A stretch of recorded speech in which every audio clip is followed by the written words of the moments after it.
Durante 5 años de matrimonio, mi marido siempre me prohibió volver a casa de mis padres. Decía que era por mi bien, por nuestro futuro. Obedecí, aunque la nostalgia por mis padres me carcomía el alma. Un día, mi marido se fue a un seminario a otra provincia. La curiosidad venció al miedo. Me dirigí en secreto a casa. El camino a mi pueblo natal no había cambiado.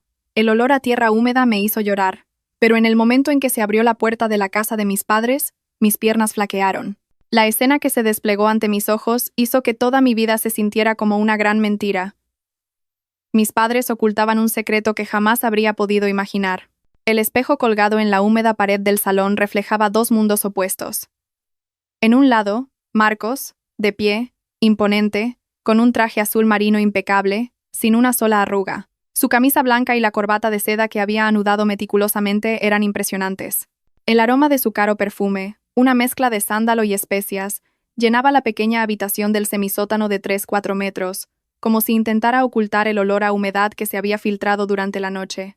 En el otro lado estaba Alba, arrodillada junto a la tabla de planchar, doblando la ropa con un descolorido vestido gris de casa, su rostro sin maquillaje, con leves ojeras bajo los ojos que delataban la falta de sueño. En contraste con su marido, que parecía un joven y exitoso ejecutivo, Alba parecía una sirvienta agotada en su propia casa. «Cariño», llamó Alba en voz baja. La voz se le atascó en la garganta. Dudó, pero la desesperación la obligó a hablar. Marcos estaba ocupado abrochándose un reluciente cronógrafo en la muñeca. La miró de reojo a través del espejo. Su mirada era fría. «¿Qué pasa ahora?» «Llego tarde. Este seminario es importante para mis contactos de negocios. No empieces a molestar desde por la mañana». Alba apretó el borde de su vestido y bajó la cabeza. «No queda arroz, y la factura de la luz ha estado pitando desde anoche. Si te vas por 3 días, ¿qué se supone que voy a comer?» Un suspiro áspero escapó de los labios de Marcos. El hombre se dio la vuelta. Su atractivo rostro, que hasta hace un momento parecía digno, ahora estaba malhumorado. Sacó de su bolsillo interior una cartera de cuero que parecía abultada. Alba pudo ver los billetes amarillos de 50 euros asomando por dentro. Su corazón se alivió un poco. Esperaba que Marcos le diera suficiente dinero para arreglárselas mientras él no estuviera. Pero esa esperanza se hizo añicos en un instante. Marcos sacó un único billete de 10 euros y lo arrojó sobre la tabla de planchar, justo delante de la cara de Alba. El billete cayó lentamente, como burlándose de la impotencia de Alba. ¿10 euros? Alba miró el dinero con los ojos llenos de lágrimas. Marcos, ¿en qué siglo vivimos? ¿10 euros para la comida y la luz de 3 días? Con eso no puedo comprar ni 2 kilos de arroz. ¿Qué hago con el resto? ¡Arréglatelas como puedas!, gritó Marcos. Su voz retumbó en la pequeña habitación, haciendo que Alba se estremeciera. Marcos se acercó y con su mano perfumada pero áspera, le agarró la barbilla a Alba, obligándola a mirarle a sus ojos penetrantes. «Tú solo sabes pedir, Alba. ¿Sabes lo duro que trabajo fuera para mantener nuestras apariencias? Este traje, este reloj, el coche que alquilé, todo es una inversión para que la gente crea que soy un éxito, para que podamos vivir bien en el futuro. Pero no estamos viviendo bien ahora, cariño», susurró Alba. Las lágrimas comenzaron a rodar por sus mejillas delgadas. «Me da vergüenza con los vecinos. A menudo tengo que pedir fiado en el supermercado del barrio para comprar un huevo». El agarre de Marcos se hizo más fuerte. «Ni se te ocurra avergonzarme pidiendo fiado. Escúchame bien, Alba. Agradece que todavía te mantengo. ¿Recuerdas lo que eras? Una paleta de pueblo, la hija de un agricultor tan pobre que tus padres no podían permitirse un traje decente para ir a una fiesta». Esas palabras eran como el veneno de una serpiente que se había inyectado en la mente de Alba miles de veces durante los últimos 5 años de matrimonio. Esa doctrina paralizaba su lógica. «Tus padres del pueblo son pobres e incluso crueles», continuó Marcos con una voz manipuladoramente baja. Le soltó la barbilla y le acarició la cabeza. Era un gesto que pretendía ser suave, pero que le dio escalofríos. «¿No nos dieron nada cuando nos casamos? Te abandonaron. Se avergonzaron de un yerno que aún no estaba establecido. La única persona en este mundo que se preocupa por ti soy yo, Alba. Solo yo. Así que deja de quejarte y sé una esposa sumisa». Alba sollozó en silencio. Recordó las vagas imágenes de su padre y su madre en el pueblo. El rostro cansado de su padre cavando en el campo. La mano áspera de su madre acariciándole la espalda. ¿Realmente la odiaban? Marcos le había dicho que las cartas que Alba había enviado nunca habían recibido respuesta, y que nunca contestaban al teléfono. Alba se lo creyó, pensando que era una hija desagradecida que se había marchado por amor. Marcos se enderezó de nuevo y se ajustó el cuello de la chaqueta. Cogió su reluciente maletín de cuero que estaba sobre una silla. Me voy. Recuerda, no salgas a pasear y no malgastes. Si pasas un poco de hambre, ese dinero es suficiente. Piensa que estás a dieta. Cuida un poco tu figura, dijo Marcos bruscamente. Sin un beso en la frente de su esposa ni una despedida adecuada, Marcos salió por la puerta.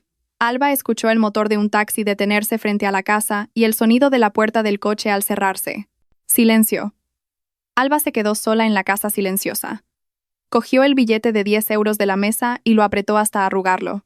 Le dolía el estómago de hambre, ya que le había cedido a Marcos la última porción del desayuno. Afuera, su marido parecería un joven y respetado millonario. Mientras tanto, aquí, detrás de las paredes de la casa del semisótano con la pintura desconchada, Alba se sentía como una prisionera que moría lentamente de soledad y culpa. Tras la marcha de Marcos, el silencio que envolvía el semisótano se sentía aún más asfixiante que cuando su marido estaba presente. Alba se sentó aturdida en el borde de la cama, mirando fijamente el billete de 10 euros en la palma de su mano, que ahora parecía tan miserable. El tic-tac del viejo reloj de pared sonaba como el martillo de un juez contando los últimos alientos de su vida en esta ciudad. El hambre volvió a retorcerle el estómago. Pero en su pecho había un dolor mucho más amargo. Un presentimiento repentino, como si una mano invisible le estrujara el corazón. Alba intentó mantenerse ocupada. Con 5 euros recargó el contador de la luz, y en la tienda de al lado compró 1 litro de arroz y 2 huevos. Le quedaba poco dinero, apenas lo suficiente para comprar espinacas y tofu mañana. Durante todo el día, limpió la casa ya limpia, fregó las ventanas ya transparentes, haciendo cualquier cosa para ahuyentar la ansiedad que, por alguna razón, se intensificaba a medida que el sol se inclinaba hacia el oeste. Pero el rostro de su madre, a quien en su memoria seguía llamando Mamá Lola, no dejaba de aparecer ante sus ojos. Por la noche, una fuerte lluvia cayó sobre el techo de chapa, creando un ritmo ruidoso que ocultaba los sollozos de Alba antes de dormir. Se acurrucó bajo la delgada manta, durmiendo con una toalla alrededor de la cabeza como si estuviera lista para partir en cualquier momento, a pesar de estar sola. El cansancio finalmente la llevó al mundo de los sueños, pero ese sueño no le trajo paz. En el sueño, Alba estaba de pie en medio de un campo de maíz seco. A lo lejos vio la figura de su madre, arrodillada sobre la tierra agrietada. Llevaba los viejos pantalones de trabajo que usaba para ir al campo, pero su rostro estaba bañado en lágrimas. Alba, vuelve. La voz de su madre llegó débilmente, arrastrada por el fuerte viento. Mamá te echa de menos. ¿Por qué te has olvidado de mamá? Mamá está enferma. Alba quiso correr y abrazar a su madre, pero sus pies se sentían pesados, como si estuvieran clavados en el suelo. Cuanto más intentaba dar un paso, más se alejaba la figura de su madre, desvaneciéndose en una espesa niebla, dejando solo un llanto desgarrador. «Vuelve, Alba, antes de que mamá se vaya». «¡Mamá!». Alba se despertó jadeando. Un sudor frío le empapaba las sienes y el cuello, filtrándose en el interior de la toalla. Su corazón latía violentamente, al mismo ritmo que los truenos que retumbaban fuera. Se tocó las mejillas. Estaban mojadas, no por la lluvia, sino por sus propias lágrimas. El reloj de pared marcaba las 2 de la madrugada. Ese sueño era demasiado vívido para ignorarlo. Durante los últimos 5 años, Alba había creído ciegamente las palabras de Marcos, de que sus padres la odiaban. Pero esta noche, esa lógica se derrumbó ante el innegable vínculo entre madre e hija. Su madre, que siempre le daba el muslo de pollo más grande, no podía haberla abandonado tan fácilmente. Algo tenía que haber pasado en su pueblo. El miedo a la ira de Marcos de repente pareció insignificante en comparación con el miedo a perder la oportunidad de ver a su madre. Alba se levantó de la cama. Su decisión era firme como una roca. Tenía que volver. El permiso de Marcos no importaba. Alba se acercó sigilosamente al armario. Apartó un montón de ropa vieja de Marcos en el estante inferior y tanteó en el rincón oscuro del armario. Sus dedos tocaron una vieja lata de galletas oxidada. Con manos temblorosas, sacó la lata. Este había sido su pequeño secreto durante los últimos 3 años. Cada vez que le sobraban monedas de la compra o el cambio de su escasa asignación, lo metía ahí. Marcos no tenía ni idea de la existencia de este humilde tesoro. Vació el contenido de la lata sobre la cama. El tintineo de las monedas de 50 céntimos y 1 euro llenó la habitación, mezclado con el sonido de unos pocos billetes viejos de 2 y 5 euros. Alba contó el dinero rápidamente. Sus dedos separaban hábilmente las monedas y los billetes. En total, 150 euros. Era una cantidad ajustada, muy ajustada. La última vez que recordaba, el billete de autobús interurbano costaba unos 40 euros. El dinero restante apenas alcanzaba para el autobús urbano hasta la estación y una botella de agua. No había dinero para regalos, ni para comprar algo delicioso por el camino. Pero para Alba, estas monedas eran su billete a una libertad temporal. Sin perder tiempo, Alba cogió una bolsa de tela descolorida. Metió sus dos mejores vestidos. Uno de ellos era un vestido granate con las mangas ligeramente desgastadas. Y cogió un par de pañuelos. Para este viaje, decidió llevar un vestido azul marino holgado y un pañuelo ancho del mismo color. Esperaba que los colores oscuros la ayudaran a pasar desapercibida de las miradas indeseadas en la estación más tarde. Después de rezar una oración en silencio para calmar su corazón, Alba estaba lista. Metió las monedas y los billetes viejos en un pequeño monedero y lo escondió en lo profundo del bolsillo interior de su vestido. Se aseguró de que estuviera a salvo de los carteristas. Miró por última vez el semisótano. Se sentía culpable por marcharse sin el permiso de su marido. Para ella, educada para ser sumisa, era un gran pecado. Pero el rostro lloroso de su madre en el sueño borró esa vacilación. «Lo siento, Marcos. Pero antes que tu esposa, soy la hija de mi madre», susurró al espacio vacío. Alba abrió la puerta principal con cuidado para no hacer ruido. El aire frío de la madrugada le pinchó la piel del rostro. El cielo aún estaba oscuro, pero el pulso de la ciudad comenzaba a oírse débilmente. Cerró la puerta con llave y la escondió debajo de una maceta marchita junto a la ventana. Era el lugar que siempre usaban cuando uno de los dos olvidaba la llave. A paso rápido, Alba abandonó el patio del semisótano y se dirigió hacia la calle principal, atravesando la niebla del amanecer. Cada paso que daba la alejaba de la prisión que Marcos había construido y la acercaba a la verdad que había estado oculta durante tanto tiempo. Su corazón latía violentamente. Una mezcla de miedo al futuro y una nostalgia hirviente. No sabía a qué se enfrentaría en su pueblo. ¿A la condena, como decía Marcos? ¿O a un cálido abrazo, como en su sueño? Lo único que sabía era que ya no podía dar marcha atrás. El primer autobús hacia el este salía en 1 hora, y Alba tenía que estar en él. El viaje de 6 horas en el viejo autobús interurbano sin aire acondicionado se sintió como una tortura interminable. Alba estaba apretujada en un asiento junto a la ventana que traqueteaba violentamente. Cada vez que el autobús pasaba por los baches de las carreteras comarcales, el olor a sudor y humo de tabaco de los pasajeros masculinos de atrás, mezclado con el nauseabundo olor a diésel, le provocaba arcadas varias veces. Pero Alba soportó todas las molestias en silencio. Abrazaba con fuerza el bolso que tenía sobre las rodillas, como si fuera un salvavidas en medio de un mar embravecido. El vestido granate de algodón que llevaba ya estaba arrugado y pegajoso en la espalda. Su pañuelo negro ya no estaba ordenado. Tuvo que recolocar varias veces el broche en su hombro, que se había torcido por los empujones de otros pasajeros que se abrían paso por el pasillo. En su mente se libraba una guerra interna entre el miedo a la furia de Marcos y una profunda preocupación por el bienestar de su madre. Cada kilómetro que pasaba el autobús la alejaba más de la ciudad y al mismo tiempo la acercaba a un pasado que había ignorado durante mucho tiempo por vergüenza. «Parada del cruce, prepárense para bajar», gritó el cobrador del autobús, colgado de la puerta trasera abierta. Alba salió de sus pensamientos. El cruce era la parada más cercana a su pueblo. Se levantó rápidamente, abriéndose paso entre un grupo de vendedores ambulantes que acababan de subir. Con las piernas entumecidas, bajó del autobús con dificultad. Cuando sus pies tocaron el suelo polvoriento, el aire cálido y húmedo de las tierras bajas, tan familiar, la recibió. El viejo autobús arrancó de nuevo, soltando una nube de humo negro, y Alba se tapó la nariz con el borde de su pañuelo, tosiendo. Cuando el humo se disipó, Alba se quedó helada en su sitio. Sus ojos recorrieron los alrededores con una expresión de confusión. Su recuerdo de este lugar de hace 5 años era un cruce tranquilo con una destartalada parada de taxis con goteras. Antes, el camino que entraba al pueblo era un camino de grava sin asfaltar, que se convertía en un barrizal resbaladizo cada vez que llovía.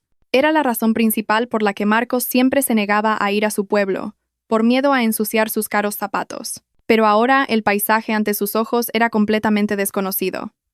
El camino de grava había desaparecido, reemplazado por una lisa carretera de asfalto negro. Incluso tenía líneas blancas nítidas pintadas en los bordes. La destartalada parada de taxis tampoco existía. En su lugar había una moderna tienda de conveniencia con puertas automáticas de cristal que reflejaban el sol de la tarde. «¿Es este mi pueblo?», murmuró Alba con incredulidad. Giró la cabeza hacia la señal de tráfico que se erigía firmemente en la esquina del cruce. Las letras eran claras. Bienvenidos a Fuente Nueva, complejo agrícola, 3 kilómetros. Alba tragó saliva. Su duda se convirtió lentamente en una sensación de intimidación. Decidió caminar no solo para ahorrar las pocas monedas que le quedaban, sino también porque necesitaba tiempo para digerir este cambio drástico. Después de arreglarse el vestido polvoriento, comenzó a caminar por la lisa carretera de asfalto. A lo largo del camino, las sorpresas la asaltaron una tras otra. Antes, a ambos lados de este camino, había matorrales salvajes y campos abandonados. Ahora, hasta donde alcanzaba la vista, granjas ordenadas y frondosas dominaban el paisaje. Las hojas de un verde intenso se mecían con el viento, dando sombra a la concurrida carretera. No solo el paisaje había cambiado, también el ambiente.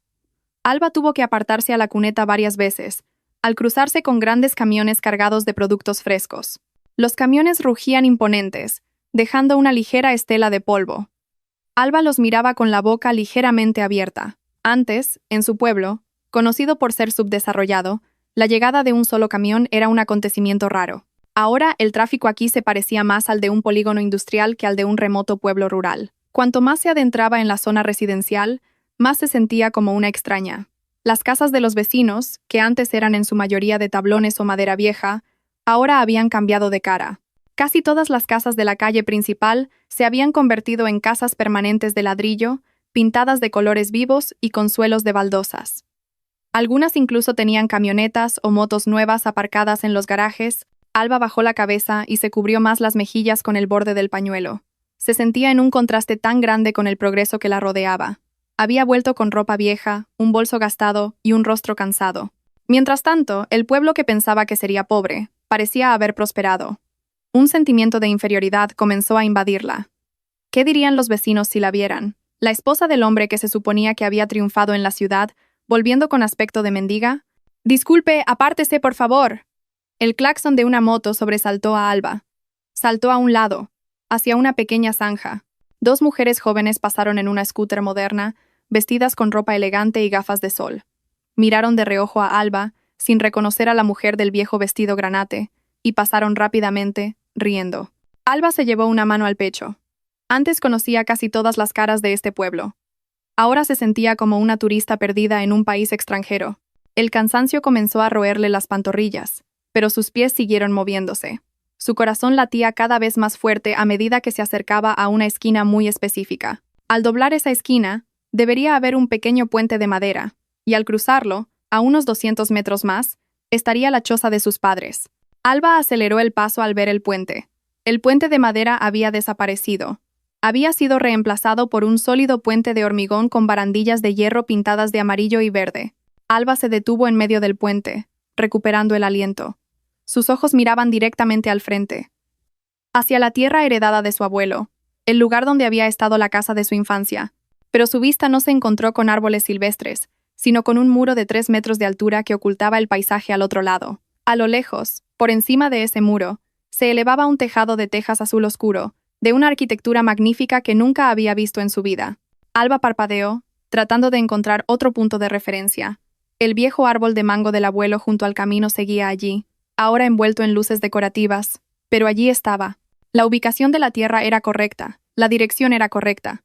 Pero, ¿dónde estaba la humilde choza de su padre con paredes de bambú? ¿Dónde estaba el corral de las cabras, cuyo olor siempre llegaba hasta el camino? Mi padre debe haberse mudado, intentó racionalizar Alba. Quizás esta tierra fue vendida a un rico de la ciudad que construyó una villa.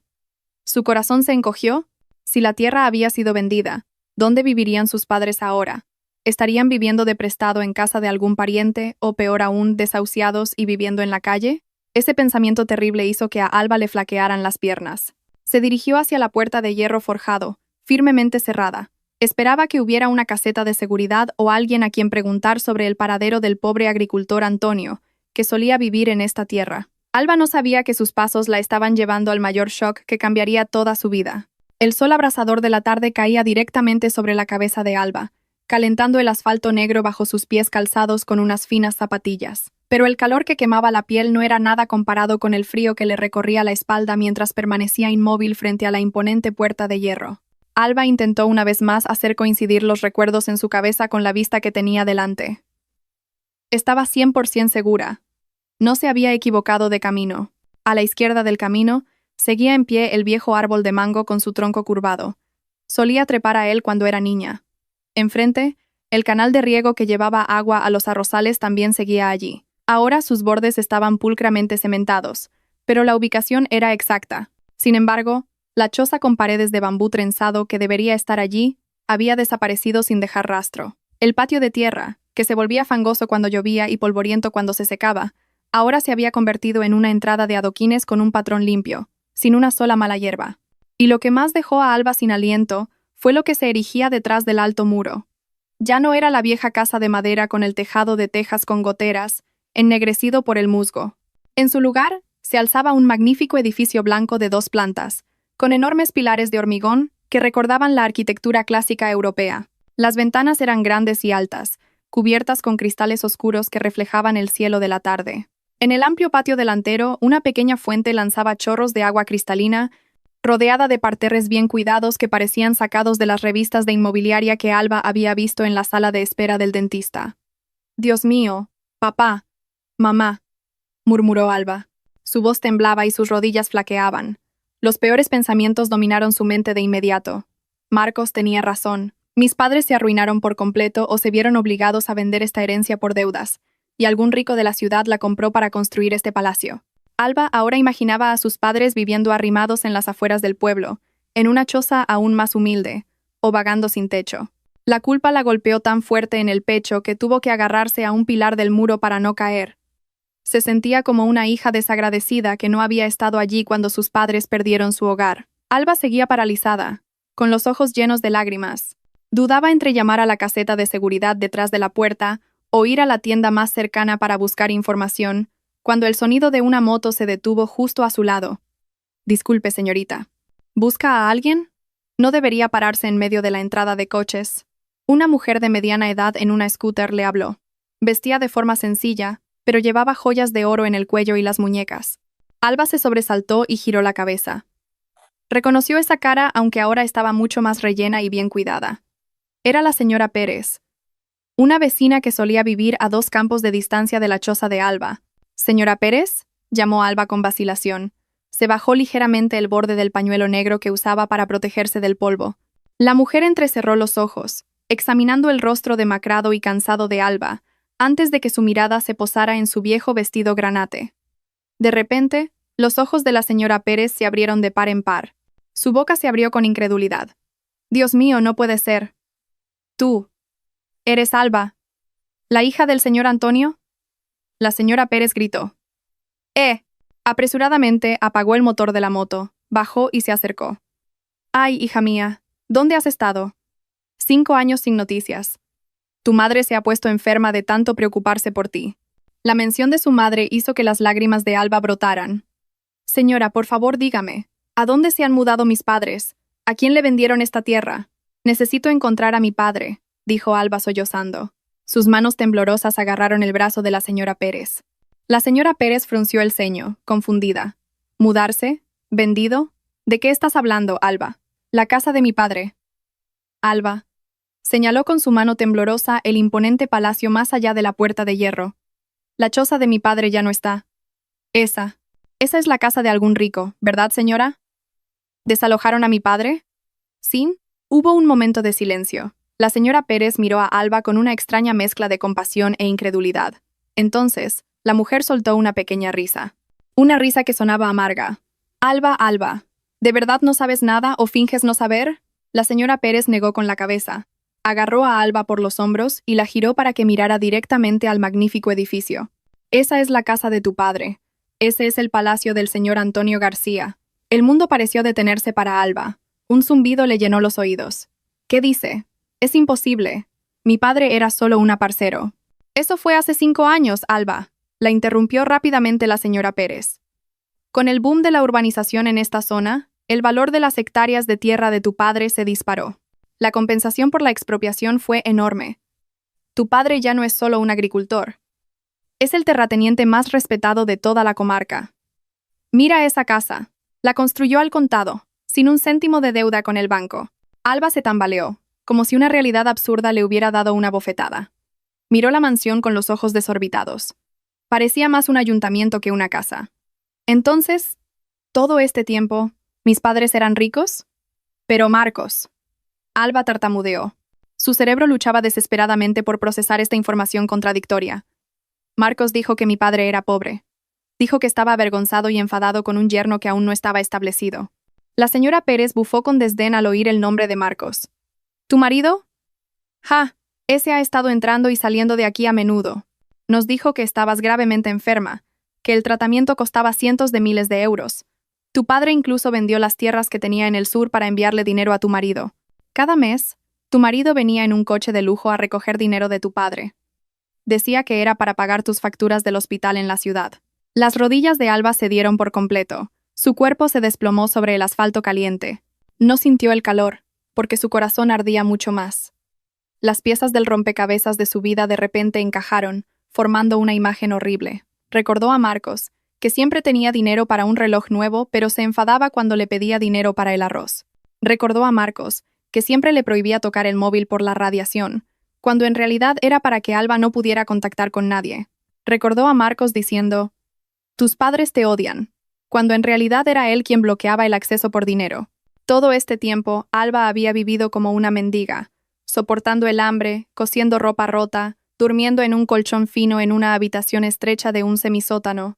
Mientras tanto, el dinero que por derecho debería haber sido suyo, el dinero ganado con el sudor de su padre, era utilizado por Marcos para presumir y crear una falsa imagen de hombre de éxito. Dios mío. Alba se agarró el pecho, que le oprimía hasta dejarla sin aliento.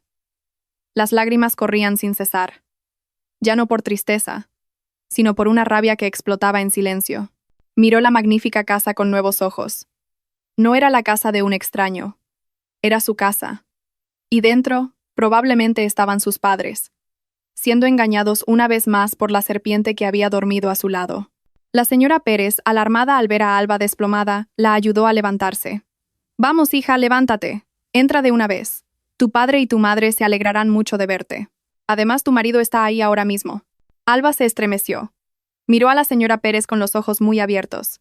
«Marcos, ¿está aquí?» «Sí. He visto entrar su coche negro esta tarde. Dijo que habías vuelto a empeorar, que venía a pedirle ayuda a tu padre», respondió la señora Pérez con inocencia. La sangre de Alba hirvió hasta la coronilla. La impotencia desapareció en un instante. Reemplazada por una adrenalina ardiente, Marcos dijo que iba a un seminario de negocios. Resultó que estaba aquí, mendigando dinero en nombre de una Alba moribunda. Alba se puso de pie. Se secó las lágrimas bruscamente con el borde de su pañuelo. Su rostro, que hasta hace un momento estaba lleno de dudas, ahora se endureció. Se arregló el polvoriento vestido granate, se ajustó el bolso en la espalda y miró la alta puerta con una mirada penetrante que nunca antes había tenido. «Gracias, señora», dijo Alba con frialdad pero con firmeza. Sin esperar la respuesta de la vecina, Alba se dirigió hacia la puerta del palacio de su padre. No entraría como una mendiga, entraría como la dueña que venía a cobrar una deuda de verdad. Alba se paró frente a la imponente puerta de hierro negro con una mezcla de emociones. El frío del metal en su palma contrastaba con la sangre que le hervía en las venas. Levantó la vista hacia las iniciales doradas AG de Antonio García, grabadas en la parte superior de la puerta. Las letras brillaban bajo el sol de la tarde, como si se burlaran de Alba, que había vivido recogiendo migajas a la sombra de una falsa pobreza. Dentro de la caseta de seguridad, construida como un pequeño puesto de avanzada, un hombre con uniforme azul marino estaba sentado ociosamente, escuchando la radio. Alba reconoció esa figura, aunque ahora con más barriga. Era Miguel, un amigo de la infancia que solía ayudarla a trepar a las moreras. Alba golpeó la puerta de hierro con una piedra que recogió del suelo, produciendo un sonido claro que rompió el silencio de aquella zona residencial de lujo. «¡Un momento! ¡Un momento!», gritó Miguel desde dentro de la caseta, saliendo con cara de fastidio por haber sido interrumpido en su descanso vespertino.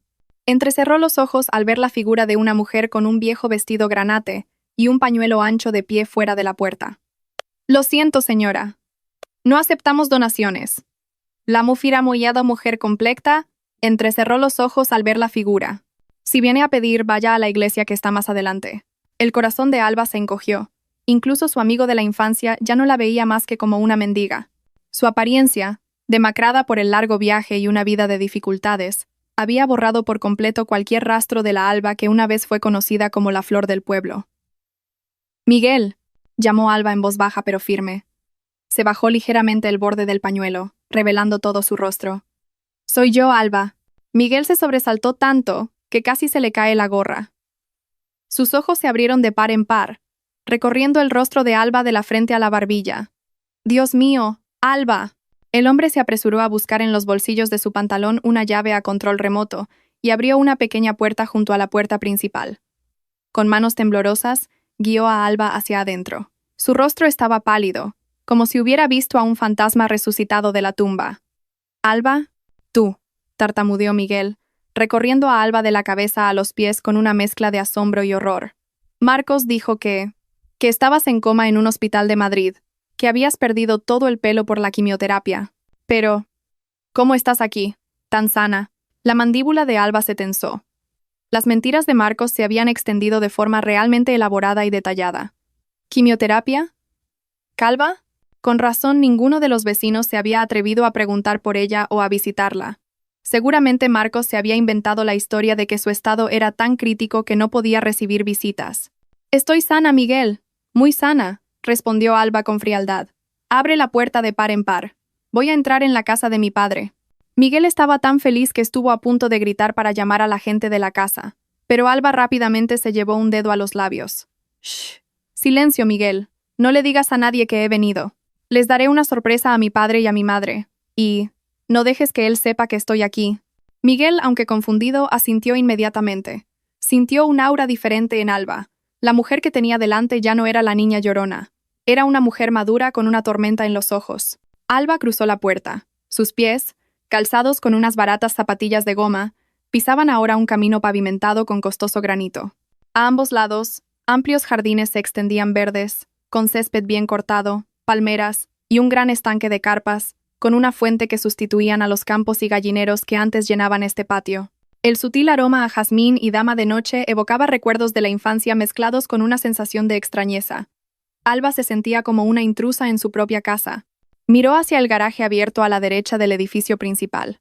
Allí estaban aparcados un SUV blanco y una reluciente berlina negra. El corazón de Alba se detuvo por un momento. Conocía esa berlina negra. Era el coche del que Marcos siempre presumía. El que, según él, le había dado la empresa por su rendimiento como el mejor directivo. Alba recordaba claramente cómo Marcos la había regañado duramente por derramar accidentalmente un poco de agua en el asiento de ese coche. Resultó que el coche estaba aquí, aparcado cómodamente en el garaje de su padre. Alba se dirigió hacia la puerta principal. El porche era amplio. El suelo era de mármol italiano color crema que reflejaba su sombra. Delante de la imponente puerta de teca tallada, había varios pares de zapatos, las sandalias de cuero de su padre, las zapatillas de seda de su madre, y un par de zapatos de cuero negro que Alba conocía muy bien. Alba se detuvo justo delante de esos zapatos. Los miró con los ojos desorbitados. Unos zapatos Oxford de cuero de una marca famosa. Alba recordaba haber lustrado esos zapatos hasta dejarlos relucientes hacía 2 días, con un viejo cepillo de dientes y betún que había comprado con el dinero que había ahorrado de la comida. Lustró esos zapatos rezando para que su marido tuviera éxito en su seminario y su situación mejorara. Resultó que los zapatos que había lustrado con sus oraciones y su dedicación se habían dirigido aquí para pisotear su orgullo y explotar a sus padres. Las lágrimas de Alba ya se habían secado. Lo que quedaba era una náusea extrema que le subía desde el estómago. Sentía asco. Asco de esos zapatos. Asco de su dueño. Y asco de su propia estupidez por haber estado ciega de amor durante los últimos 5 años. La puerta principal de la casa estaba entreabierta unos 10 centímetros. Desde dentro se oía un sollozo desgarrador. Era la voz de su madre. La señora Lola estaba llorando histéricamente. Y entre ese llanto, se oía una voz de barítono suave, educada y manipuladora. La voz de Marcos. Alba se acercó a la rendija de la puerta y contuvo la respiración. Se apoyó en la fría pared de mármol, tratando de reunir las fuerzas que le quedaban. No debía entrar llorando. No debía entrar como una esposa débil. Debía entrar como una hija que defendía el honor de sus padres. Las manos de Alba se cerraron en puños a sus costados, apretando la tela de su vestido granate, hasta que sus nudillos se pusieron blancos. Dentro se estaba representando la obra más cruel, y Alba estaba preparada para bajar el telón de la manera más dolorosa. La rendija de la puerta de teca entreabierta Era una mirilla al escenario del drama más espantoso que Alba había presenciado en su vida. Conteniendo la respiración que le llegaba a la garganta, Alba entrecerró los ojos y acercó su rostro, medio oculto por el borde de su pañuelo negro, al marco de la puerta. El aire frío del aire acondicionado de la casa se escapaba y le rozaba el rostro sudoroso, pero no lograba enfriar el ardor que le quemaba el pecho. La escena en el interior era deslumbrante, en contraste con el oscuro destino que había sufrido Alba. El salón era casi 3 veces más grande que su habitación del semisótano. El suelo ya no era de cemento frío, sino de mármol blanco con vetas doradas que reflejaban la luz de la enorme araña de cristal del techo. En las paredes colgaban imponentes cuadros de paisajes enmarcados en oro. Sofás de cuero marrón oscuro estaban dispuestos ordenadamente, y en el centro, una mesa baja de cristal con un jarrón de flores frescas. Pero esa opulencia se sentía vacía debido a la densa atmósfera de tristeza que envolvía la habitación. En medio de una gruesa alfombra persa roja, Alba vio la figura de su marido. Marcos no estaba sentado en uno de los mullidos sofás. Estaba arrodillado en el suelo, con el rostro hundido en el regazo de alguien. Los hombros del hombre temblaban violentamente. Sus sollozos sonaban tan desconsolados y lastimeros que si Alba no hubiera conocido la verdadera naturaleza de Marcos, habría llorado con él al ver lo destrozado que estaba el corazón de un marido afligido. «Perdónenme, padre. Perdónenme, madre». La voz de Marcos se quebró entre sollozos perfectamente fabricados. «No he podido cumplir con el encargo de ustedes. Soy un marido inútil». Frente a Marcos estaban sentados los padres de Alba. La señora Lola, que la había traído al mundo, estaba recostada sin fuerzas en el sofá. Su rostro estaba pálido, sus ojos hinchados y rojos. Se agarraba el pecho como si le costara respirar. Mientras tanto, el señor Antonio estaba sentado junto a su esposa, con sus manos arrugadas, endurecidas por el trabajo con la azada, ahora acariciando suavemente la cabeza de Marcos. En su anciano rostro había una profunda desesperación. «Está bien, Marcos. No te culpes». La voz del señor Antonio era pesada y temblorosa. «Esto es una prueba del cielo. ¿Cómo está Alba ahora? ¿Qué dice el médico?» Alba aguzó el oído. Su corazón latía con fuerza, esperando qué más mentiras saldrían de la boca de su marido. Marcos levantó lentamente la cara. Sus ojos estaban rojos y llorosos. No se sabe cómo lo hizo, quizás pensando que si Alba moría de verdad perdería su mina de oro. O quizás era un actor realmente talentoso. El médico dice que el cáncer se ha extendido al cerebro. «Padre», dijo Marcos en un susurro aterrador. Alba se tapó la boca con ambas manos para no gritar. «¿Cáncer?» Apenas se resfriaba. Estaba delgada por la desnutrición, no por las células cancerosas. «Dios mío». La señora Lola soltó un grito ahogado y comenzó a llorar histéricamente, golpeándose el pecho. «Mi hija. Alba. Mi niña bonita. ¿Por qué tu destino ha sido tan cruel? Me voy a Madrid ahora mismo. Voy a ver a Alba. Prepara el coche, cariño. Nos vamos ya». La señora Lola intentó levantarse con las fuerzas que le quedaban. Pero Marcos rápidamente se agarró a las piernas de su suegra, postrándose más bajo para bloquearle el paso. «No, madre. No puede ir allí». La detuvo Marcos, alarmado. «Alba». Alba se negó rotundamente a que vinieran. «¿Por qué? Soy su madre», gritó la señora Lola. Marcos inclinó la cabeza profundamente, interpretando el papel del portador de malas noticias. «A Alba le da vergüenza, madre. Su estado ahora es terrible. La quimioterapia le ha hecho perder todo el pelo, y su cuerpo es solo piel y huesos. Está llena de vías intravenosas y aparatos de asistencia respiratoria. No quiere que la vean así. Quiere que la recuerden como la Alba bonita de antes». Las lágrimas de Alba corrían incontrolablemente, no por tristeza, sino porque su ira había llegado al punto álgido. Marcos no solo había asesinado la personalidad de Alba, sino que estaba destrozando el corazón de su madre con una descripción cruel y falsa. Alba se tocó la cabeza cubierta por el pañuelo. Su pelo seguía siendo negro, largo y abundante. Se le caía a menudo por el estrés y los champús baratos, pero ahí estaba. Su cuerpo estaba delgado, pero todavía tenía fuerzas para caminar varios kilómetros hoy. Alba dice que antes se avergonzaba de tener padres pobres, pero ahora se siente aún más avergonzada, como si estuviera recibiendo un castigo, continuó Marcos, añadiendo veneno a su historia. Dice que esta enfermedad podría ser un castigo por la ingratitud de haberse marchado y abandonado a sus padres. Por eso pide que la dejen recibir tratamiento en paz. Si ustedes vienen, el estrés podría empeorar su estado. Podría fallecer. El señor Antonio cerró los ojos. Las lágrimas rodaron por sus viejas y arrugadas mejillas. Entonces, ¿qué hacemos, Marcos? Tenemos dinero, lo tenemos todo ahora, pero no podemos ni tocar a nuestra propia hija. Marcos respiró hondo, como si reuniera valor para decir las palabras más difíciles. Hay una forma, padre. Un especialista de Singapur ha propuesto un trasplante de médula ósea y una neurocirugía de emergencia esta noche. La tasa de éxito es alta, pero Marcos se detuvo, dejando que la tensión se apoderara de la habitación. ¿Pero qué? Dilo, lo apremió el señor Antonio. El coste. Hay que pagarlo por adelantado y en efectivo, padre. El hospital no quiere correr riesgos. El coste es de 500.000 euros. Yo he vendido mi coche anterior y he hipotecado la casa que me quedaba de la herencia de mis padres. Pero todavía me falta mucho. No sé qué hacer, padre. No quiero perder a Alba. Al oír esas palabras, Alba sintió ganas de vomitar. ¿Coche anterior? Ese coche tenía los plazos atrasados. ¿Herencia de sus padres? Marcos era huérfano y no tenía más patrimonio que deudas de juego online. Todo lo que decía era una invención. El señor Antonio se levantó de inmediato, sin pensárselo 2 veces. Su liderazgo como terrateniente resurgió incluso en medio de su dolor. No 500.000, venderé toda mi fortuna para salvar la vida de Alba. Espera aquí. Traeré el efectivo de la caja fuerte. Alba vio a su padre dirigirse a una habitación trasera, probablemente el despacho o el dormitorio principal. Mientras tanto, Marcos seguía arrodillado, pero Alba pudo ver un ligero espasmo en la comisura de sus labios. Cuando inclinó la cabeza para ocultar su rostro mientras la señora Lola seguía llorando, se dibujó una leve sonrisa de victoria. Basta. Esta farsa se ha acabado. Alba sintió que la sangre le subía a la cabeza. El miedo, la inferioridad y el respeto excesivo por su marido, que la habían oprimido durante tanto tiempo, se quemaron en un instante en el fuego de la ira al ver las lágrimas de su madre derramarse en vano. Alba apretó la correa de su viejo bolso. Se ajustó el pañuelo y respiró hondo para llenarse de valor. No permitiría que ni un céntimo del dinero de su padre cayera en manos de ese demonio con cara de ángel. No permitiría que Marcos insultara más la inteligencia de su familia.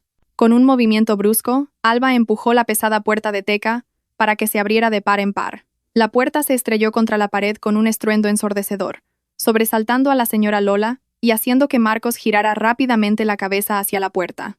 El sol de la tarde que entraba desde fuera iluminó la silueta de Alba, de pie en el umbral. Su viejo vestido granate parecía arder, y su mirada se clavó afiladamente en Marcos, cuyo rostro ahora estaba pálido y congelado. La verdadera protagonista había entrado en escena. El sonido de la puerta de teca al golpear la pared de mármol retumbó como un disparo en el silencio del grandioso salón. La vibración pareció derribar la atmósfera de falso dolor que Marcos había construido durante horas.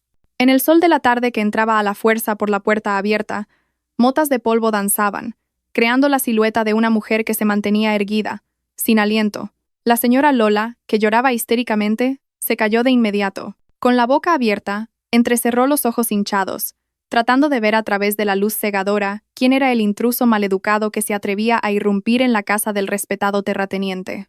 Mientras tanto, Marcos, que estaba de espaldas a la puerta, saltó sorprendido. Sus hombros se tensaron, pero no se dio la vuelta de inmediato. Su primer instinto fue de irritación por ver interrumpida su escena de profundo dolor por lo que supuso era un sirviente descuidado o un invitado sin modales. «¿Quién anda ahí?», gritó Marcos sin volverse. Su voz aún conservaba restos del llanto fingido, pero el tono estaba lleno de una autoridad forzada. «¡Qué falta de respeto! Estamos de luto aquí». Alba no respondió. Entró, paso a paso. El sonido de sus zapatillas de goma arrastrándose por el frío suelo de mármol sonaba ras, ras, un sonido que contrastaba fuertemente con el lujo que la rodeaba. Dejó la puerta abierta de par en par detrás de ella, dejando que el viento de la tarde trajera el olor a tierra mojada, el olor de la realidad que barrería el caro y falso perfume de su marido. Justo en ese momento, la puerta del despacho trasero se abrió. El señor Antonio salió con paso apresurado pero decidido. En sus manos llevaba una abultada bolsa de cuero marrón oscuro. Su anciano rostro parecía tenso, lleno de la preocupación de un padre dispuesto a dar su vida por su hija. No se dio cuenta de la presencia de Alba, ya que su mirada estaba fija en Marcos, que seguía arrodillado en la alfombra. «Aquí tienes, Marcos», la voz del señor Antonio era temblorosa pero firme. Dejó la bolsa de cuero sobre la mesa de cristal con un pesado clac. «Aquí dentro hay 500.000 euros en efectivo. Acabo de sacar el dinero de la cosecha de ayer de la caja fuerte. Llévatelo. Llévalo a Madrid ahora mismo y salva a Alba. Dile al médico, haga lo mejor por mi hija». Al ver la bolsa, los ojos de Marcos brillaron. La tristeza desapareció de su rostro en un instante, reemplazada por un destello de codicia descarada. Incluso se olvidó del intruso en la puerta. Su atención se centró únicamente en los fajos de billetes dentro de la bolsa. Billetes que se convertirían en un nuevo coche deportivo, un reloj de lujo o un billete de avión a un país extranjero con otra mujer. Mientras Alba se marchitaba en su estrecho semisótano comiendo arroz con sal. Gracias, padre. Muchas gracias. Marcos se arrastró de rodillas. Su mano temblorosa se extendió para agarrar el asa de la bolsa de cuero. ¡No toques ese dinero! Un grito agudo cortó el aire y detuvo el tiempo. La mano de Marcos se congeló en el aire a escasos centímetros de la bolsa de cuero. El señor Antonio retrocedió tan sorprendido que se tambaleó. La señora Lola se llevó una mano al pecho con los ojos desorbitados. Esa voz, ese acento, ese temblor, no era la voz de una extraña. Alba salió de la sombra del contraluz. Ahora la araña de cristal del salón iluminaba su rostro con claridad. Su viejo vestido granate, su pañuelo negro torcido, su rostro sin maquillaje pero enrojecido por la ira contenida. Todo era evidente. Se plantó en medio de la habitación, de frente a su padre, a su madre y a su marido. «Guarda ese dinero, papá», dijo Alba de nuevo. Esta vez su voz era más baja, pero cortante como un cuchillo. Sus ojos atravesaron directamente las pupilas borrosas de su padre. «Guarda tu dinero. Tu hija no necesita cirugía. No tiene un tumor cerebral. Tu hija está perfectamente sana». Silencio. Durante unos segundos, un silencio espeluznante reinó en la habitación. Los cerebros de las personas en la habitación luchaban por procesar la anomalía que había ocurrido. El primero en reaccionar fue Marcos. Giró la cabeza con un crujido. Cuando sus ojos captaron la figura de Alba, viva y respirando, mirándolo con ojos asesinos, el rostro de Marcos se volvió blanco como la cera. Toda la sangre pareció drenarse de su cara, dejando solo una máscara blanca de puro terror. Su boca se abrió y se cerró sin sonido, como un pez fuera del agua. Gimió Marcos. La voz se le atascó. Sus piernas arrodilladas cedieron y se desplomó sobre la alfombra. Retrocedió lentamente sobre sus nalgas, alejándose de Alba como si ella fuera la parca venida a reclamar su vida. Alba, ¿qué pasa, cariño?», se burló Alba. La sonrisa no llegaba a sus ojos llorosos. «¿Sorprendido de que tu esposa calva y en coma esté de repente aquí? ¿Dónde están mis vías intravenosas, cariño? ¿Y mi cabeza calva?». El señor Antonio y la señora Lola se miraron sin saber qué hacer. Miraron a Marcos y luego a Alba, alternativamente. «Hija», susurró débilmente la señora Lola.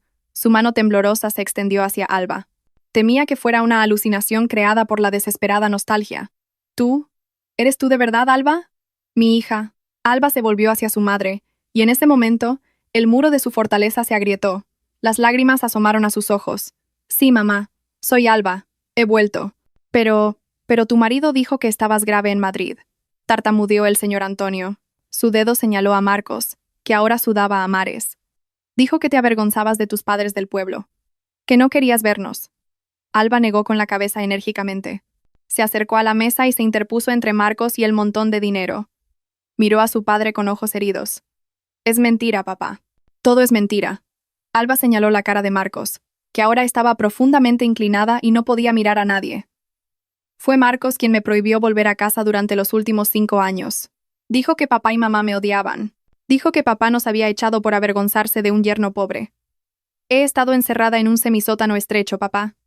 Con la comida racionada, sin poder tocar el móvil, obligada a vivir en la pobreza. No sabía que te habías hecho tan rico.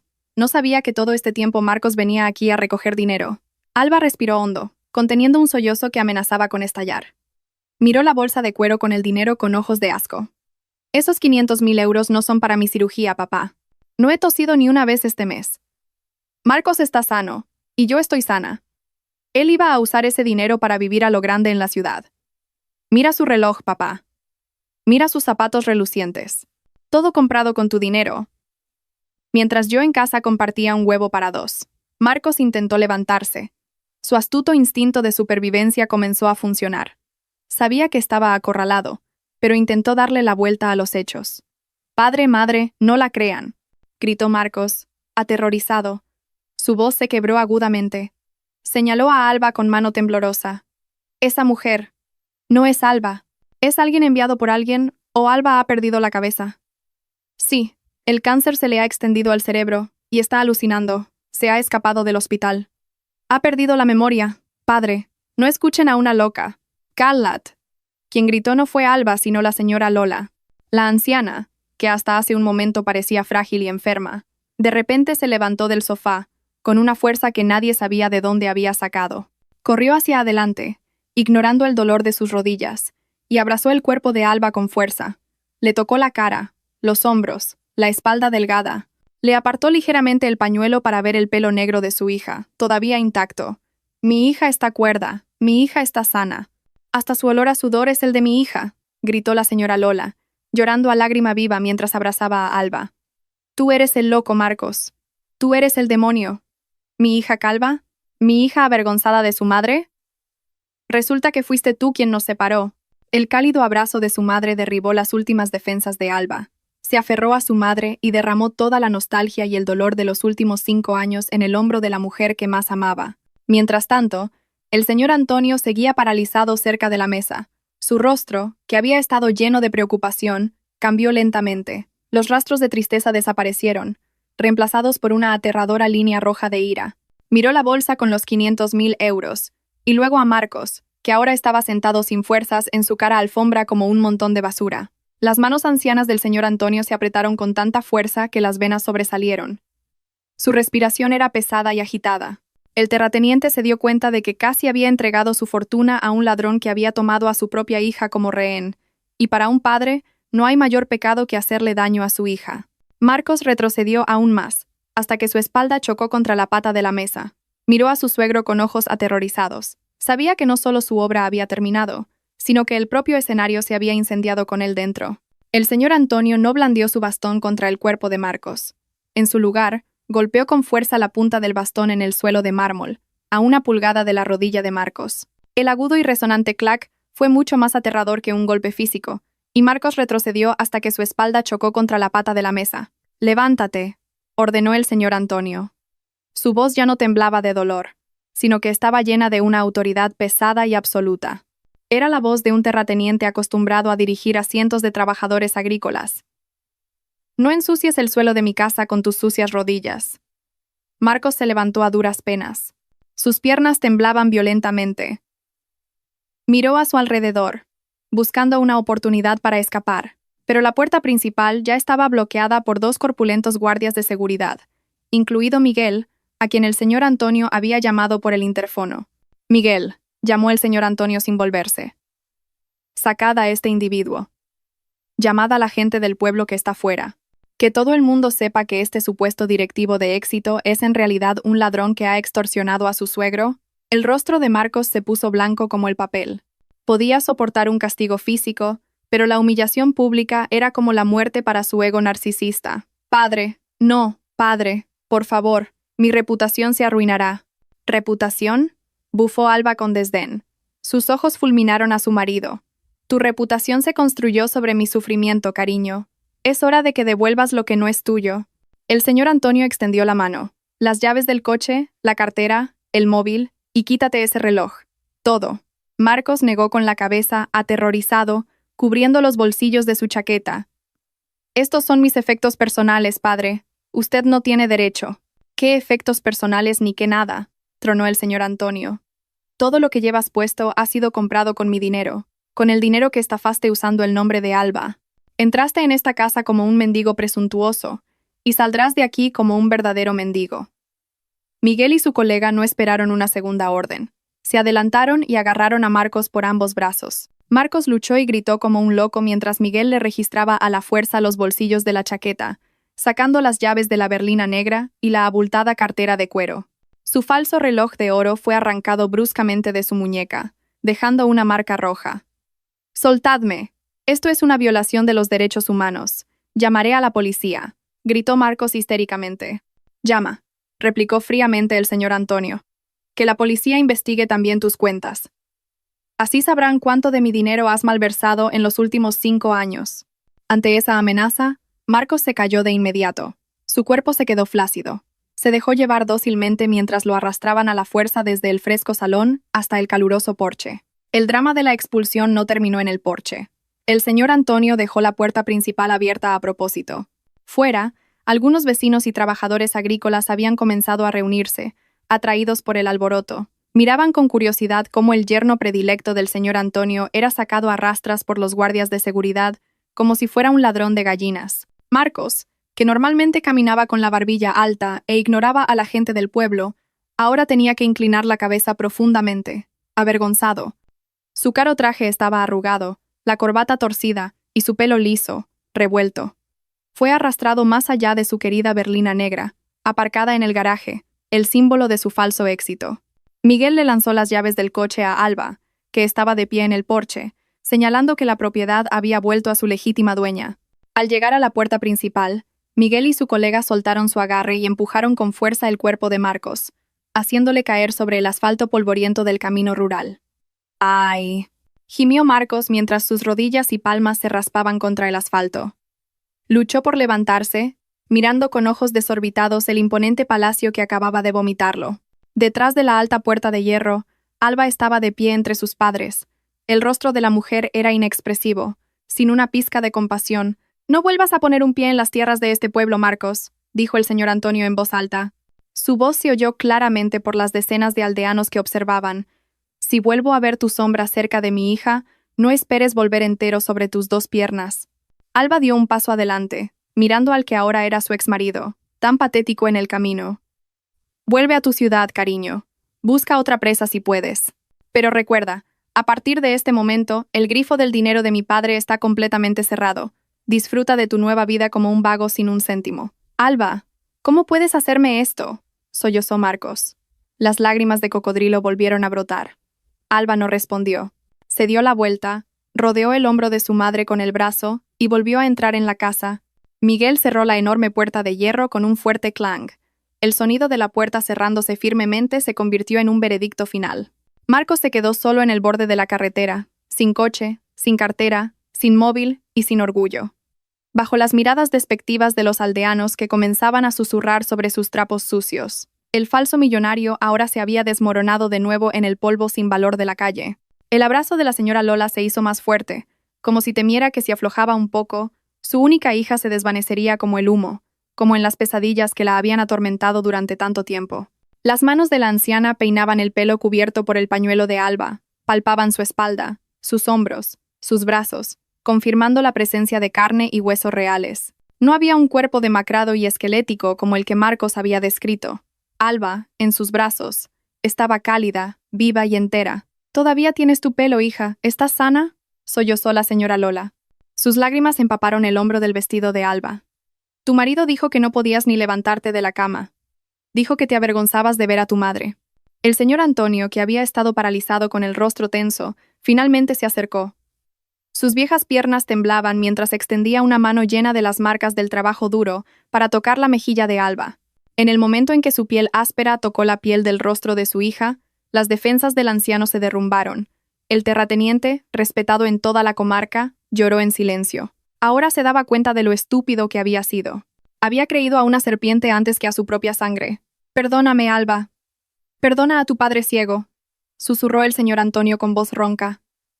La desgarradora escena del reencuentro familiar era una tortura en sí misma para Marcos. Seguía desplomado en el suelo, atrapado entre la mesa de cristal y el sofá, rodeado ahora por las mentiras que lo asfixiaban. Pero su mente astuta aún no se había rendido. Vio la bolsa de cuero con los 500.000 euros, a 1 metro de su alcance. El dinero sigue ahí. La oportunidad no se ha perdido por completo, pensó frenéticamente. Marcos se obligó a levantarse. Se arregló el arrugado traje caro, tratando de volver a ponerse la máscara de dignidad ya agrietada. Reuniendo el último valor de un estafador experimentado, se adelantó e intentó tocar el brazo de Alba. «Cariño, Alba», llamó Marcos con un tono de voz falsamente suave, el mismo que solía usar para hacer sentir culpable a Alba. «Vamos a casa, ¿sí? Parece que la enfermedad te ha vuelto a atacar. El médico dijo que el estrés empeora las alucinaciones. ¿No recuerdas que vivimos en una bonita casa en Madrid? ¿Has olvidado lo mal que nos trataron estos padres tuyos?» Alba se separó lentamente del abrazo de su madre. Se dio la vuelta para enfrentarse a Marcos. Su rostro estaba bañado en lágrimas, pero sus ojos ardían con el fuego del odio frío. «¿Bonita casa?», repitió Alba en voz baja, pero su voz resonó ominosamente en la habitación. «¿Te refieres a la habitación del semisótano de 3x4 metros con goteras, cariño?». ¿La casa con moho en las paredes donde me encerrabas todos los días? Alba, no digas tonterías, gritó Marcos, intentando intimidar a Alba como solía hacer en casa. Entra en razón, eres una enferma mental. Blas. El sonido de una bofetada aguda aterrizó con precisión en la mejilla izquierda de Marcos. El sonido fue lo suficientemente fuerte como para silenciar cualquier discusión en la habitación. La cabeza de Marcos se giró hacia un lado. Un dolor ardiente se extendió por su rostro, dejando una clara marca de 5 dedos en su cuidada piel blanca. Alba bajó su mano temblorosa. Era la primera vez en su vida que golpeaba a alguien. Una bofetada de venganza por 5 años de opresión. El enfermo mental eres tú, cariño, gritó Alba, desatando la lava de ira que había reprimido en el volcán de su pecho. Que tengo cáncer. Que estoy calva. ¿Para qué? Por este dinero. Alba arrebató bruscamente la bolsa de cuero de la mesa, la abrió y volcó su contenido. Fajos de billetes rojos se esparcieron por el suelo, rodeando los pies de Marcos. Mirad, papá. Mirad, mamá. Alba señaló el dinero y luego a Marcos. Por estos trozos de papel, mató a su propia esposa. Mientras yo vivía en la miseria, mamá. Marcos me daba 10 euros para la comida de 3 días. Me prohibía tocar el móvil. Dijo que papá y mamá me habían abandonado. Dijo que a mamá le repugnaba un yerno pobre. Y yo le creí. Fui una tonta por creer que mis padres eran malos. Resulta que el verdadero demonio dormía bajo el mismo techo que yo. La señora Lola se tapó la boca, horrorizada. La detallada historia del sufrimiento de su hija le cortó la respiración. Mientras tanto, el rostro del señor Antonio se puso rojo, y las venas de su cuello sobresalían. 10 euros, gruñó el señor Antonio. Su voz era baja, como un trueno antes de la tormenta. Miró a Marcos con ojos asesinos. Cada mes venías aquí, Marcos, llorando, diciendo que necesitabas dinero para Alba. El mes pasado te di 100.000 para la quimioterapia. El mes anterior, 50.000 para medicamentos importados. ¿A dónde fue todo ese dinero?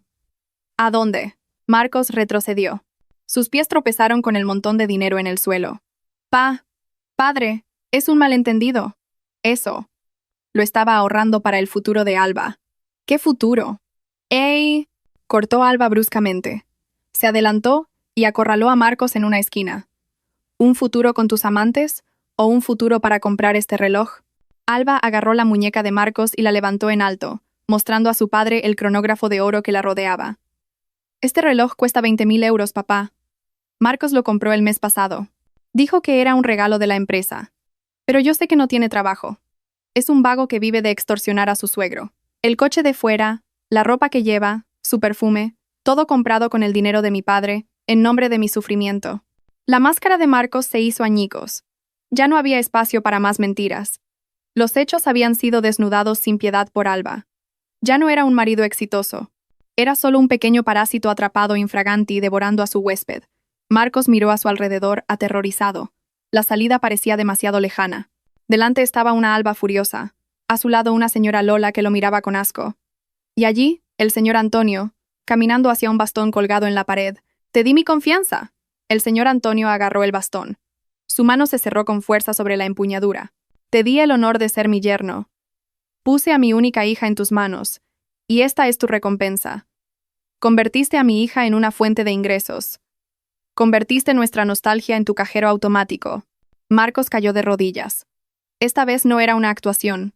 Estaba genuinamente aterrorizado. Un sudor frío le empapaba el cuerpo. «Perdóneme, padre. Perdóneme», sollozó Marcos, intentando agarrar el borde del vestido de Alba. «Alba, por favor. Cariño. Me equivoqué. Te quiero». Alba se apartó, mirando al hombre que una vez adoró con ojos fríos y vacíos. «Ese amor está muerto. Lo mató tu codicia. Tu amor es falso, cariño. Como tus lágrimas».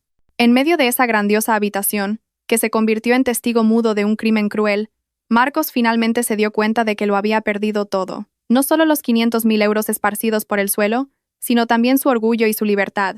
El falso millonario era ahora solo un prisionero, esperando el veredicto del juez más temido. Un padre con el corazón destrozado. La noche cayó sobre Fuente Nueva, reemplazando el calor de la ira que había abrazado la casa del señor Antonio esa tarde.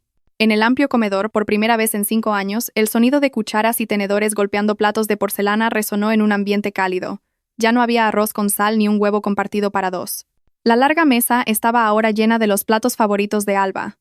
Pollo al ajillo, un guiso de lentejas y verduras frescas de la huerta, cocinados especialmente por su madre.